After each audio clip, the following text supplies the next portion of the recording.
हर हर महादेव दोस्तों, स्वागत है आपका हमारे YouTube चैनल पर।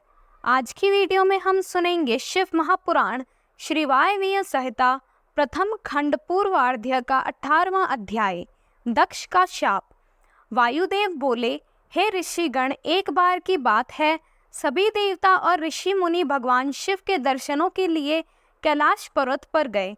उस समय देवादिदेव महादेव जी देवी सती के साथ सिंहासन पर विराजमान थे। उसी समय दक्ष भी अपनी पुत्री से मिलने के लिए कैलाश पर्वत पर पहुंचे, परंतु देवी सती को अपने पिता के आगमन का ध्यान नहीं रहा। इसी कारण दक्ष क्रोधित हो उठे और उन्होंने महायज्ञ में अपनी पुत्री सती और भगवान शिव को आमंत्रित नहीं किया।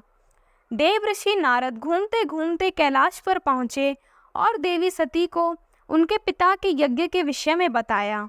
उन्होंने देवी सती को यह भी कहा कि दक्ष ने इस यज्ञ में सभी ऋषि मुनि एवं देवताओं को आमंत्रित किया है, परंतु आपको और भगवान शिव को नहीं बुलाया है। यह सुनकर देवी सती को बहुत दुख हुआ। उन्होंने भगवान शिव से अपने पिता द्वारा किए जा रहे यज्ञ में जाने की आज्ञा मांगी। शिव ने सती को बहुत समझाया कि बिना बुलाए उनका अपने पिता के घर जाना भी व्यवहार की दृष्टि से उचित नहीं है, लेकिन सती ने तो वहां जाना ठान लिया था। वह शिव का अपमान करने के लिए अपने पिता को भी दंडित करना चाहती थी। तब वे अपने पति की आज्ञा लेकर नंदी पर सवार होकर अपने पिता के यज्ञ में पहुंची। यज्ञ में सती को देखकर उसके पिता को बहुत क्रोध आया। सती बोली, हे पिताजी, मैं आपकी कन्या हूँ, आपने मुझे यज्ञ में क्यों नहीं बुलाया? मेरे पति शिव तो सबके स्वामी हैं। यह चराचर जगत उन्हीं की अनुकंपा से चलता है। उन्हें तो आपने पूछा भी नहीं। आपने उनका अपमान करके अच्छा नहीं किया।